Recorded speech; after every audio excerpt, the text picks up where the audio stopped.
Hear the words virtual office, so what do you think of? A laptop or a BlackBerry maybe?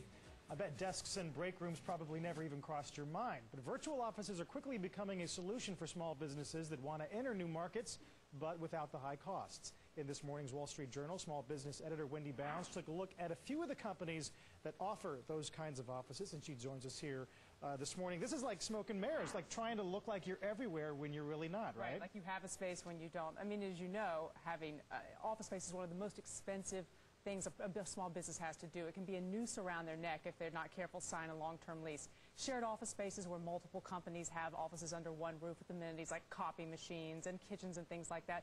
That's been around for a while. Now they're pushing, Carl, as you said, virtual services where small businesses for a smaller fee, $150, $350 a month, can get an address and a telephone number in a market, maybe where they're expanding, but have no physical space at all or rent space temporarily. If you need the space, you can get it by appointment, but right. Otherwise you just have your phone line and maybe a fax number. Right, and it shows that you have a presence. Like a law firm, for instance, that is expanding out into California. Let's say they're based in the Northeast. They don't want to spend to have to sign a five-year lease. They know they want to have a place where their clients can go and meet. They could have their attorney work at home, but when he needs a place to go, then he can, like you said, make an appointment and go use the space that day. What I like about this story is it really points to companies. We talk so much about CapEx and how companies are nervous about investing a lot, especially in new markets. This is a way to get a toehold, but not necessarily commit, as you say, 5 year, 1 year.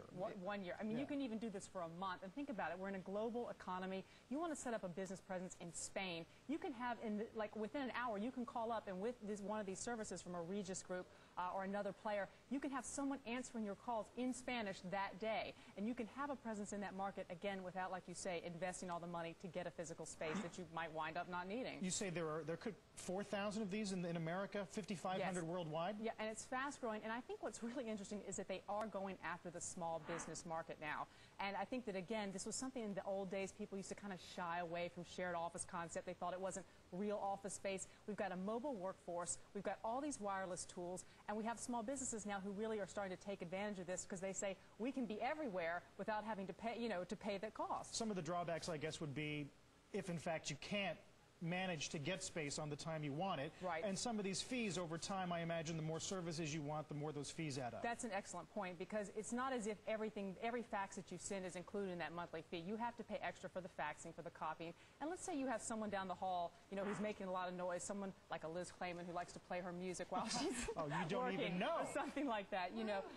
That in turn can be something, you can't just go fire that person. They don't work for you. So you have to take into account that you are in some shared space. And again, if you're just using the virtual model, maybe you won't be able to get an appointment that day. And those are some things you have to weigh when making these decisions. It's interesting, but especially the international component too.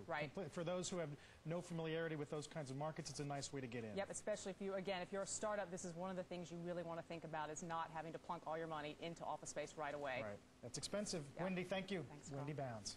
Traders overseas are wrapping up their business day, so